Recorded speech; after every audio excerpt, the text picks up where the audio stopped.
لە شارەکانی دهۆک و هەولێر ڕۆژی ئاڵا کە هەفتەی 12 هەموو ساڵێکە بە گەرمی و چاڵاکی جۆرا و جۆر بەرز ڕاگیرە. لە سلێمانی و هەڵەبجە بەهۆی ئەوەی لە زۆربەی خوێندنگەکان بایکۆت هەیە کەمترین چاڵاکی بەڕێوە چوون. لە چاڵاکیەکانی شاری هەولێر کە تیایدا بێجگە لە مامۆستا و خوێندکاران ژمارەیەک بەرپرسی حیزبی و حکومی بەشداری چاڵاکیەکانیان کرد، سەرەتا لە حەوشەی بینای پەرلەمانی کوردستان ڕێو ڕسمێکی تایبەت بەڕێوە چوو.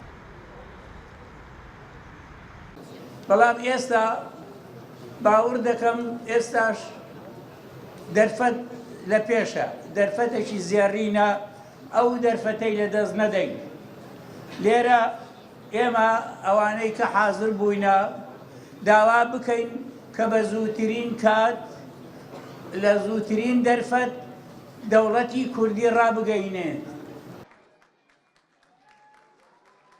لەلایەکی دیکەوە لە بەشێک لە ناوەندەکانی خوێندن یادی ئەم ڕۆژە کرایەوە و وەزیری پەروەردەی هەرێم لە چاڵاکیەکدا کە بەشداری کردبوو وتارێکی خوێندەوە. بێگومان ئەو مامۆستایانەی کە داوامیان کردووە دەبی سپاسیان بکەین کە ئەوانە ڕێگەیان نەدا پرۆسەی پەروەردە لە هەرێمی کوردستان بوەستێت. ئەوە لە هەموو دنیا وایە، یعنی کە مامۆستایەک دەوام کە دەبی سپاسی بکەی، وانە ناکرێت یەکێک دەوام ناکە یەکێکی دەوام کە وەکو یەکتر تەماشای کرد. ئەوە یەک. دووەم ئەوانی کە دەوامیشیان نەکردووە زروفێکی تایبەتیان هەبووە، بابەتە کە پەیوەندی فەعلەن بە مەسائلی دارایی هەبووە، ئەوانەش بێگومان جێگای تەقدیرن. لە شاری سلێمانی هەرچەندە وەکو ساڵانی پێش و چاڵاکی زۆر نەبوون، بەڵام لە چەند شوێنێکی جیاواز ڕۆژی ئاڵای کوردستان بەرز ڕاگیرە. لە شەقامی سالم دوو چاڵاکی بەڕێوە چوون کە یەکێکیان پەردەلادان بوو لەسەر پەیکەرێک کە لەلایەن خانمێکی پەیکەر سازەوە دروستکرا بوو.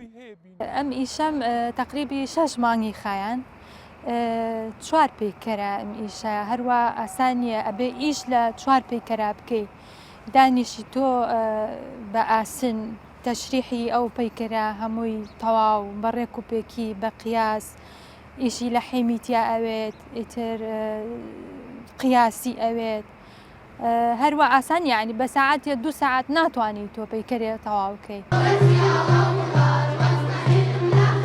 ئێمە حەق لەم ڕۆژەدا سڵاو بدەین بۆ هەموو شەهیدانی کوردستان لە کۆماری کوردستان لە مەهاباد و لە هەموو پارچەکانی کوردستان و لە ڕیزەکانی پێشەوەی خەبات و کۆڵەدان دژی داعش ئێستا کە دژی گەلی کورد شەڕەکەن.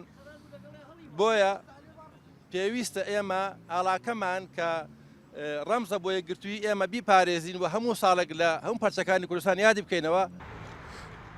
پەرلەمانی کوردستان ساڵی 1999 بە بڕیارێک ڕۆژی هەفتەی 12 هەموو ساڵێکی وەکو ڕۆژی ئاڵای کوردستان ناساند و لەو کاتەوە ساڵانە یادی ئەو ڕۆژە بە چاڵاکی جۆرا و جۆر دەکرێتەوە.